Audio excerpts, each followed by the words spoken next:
Well, I think the real spark for me was the two things. One was the realization that perhaps the Mental Health Commission of Canada may in fact have defined their own scope, and they're really not in a position to go beyond that in terms of incorporating something like a suicide prevention strategy. And the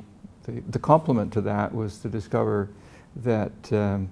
the Public Health Agency of Canada may in fact be a really significant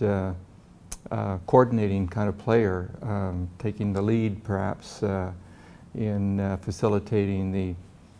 the implementation of something like Bill C-300 if once it gets passed, and I'm sure it's going to be passed.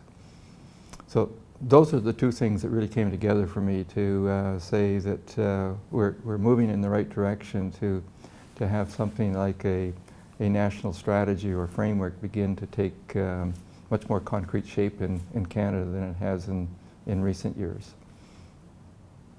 Well, reflecting on what I was saying a minute ago, I really think that a federal government agency needs to step forward and assume a declared role in the movement towards a national suicide prevention strategy that would be a partnership between the federal and provincial and territorial jurisdictions. And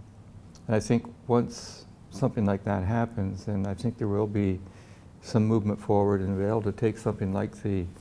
legislation associated with Bill C-300 and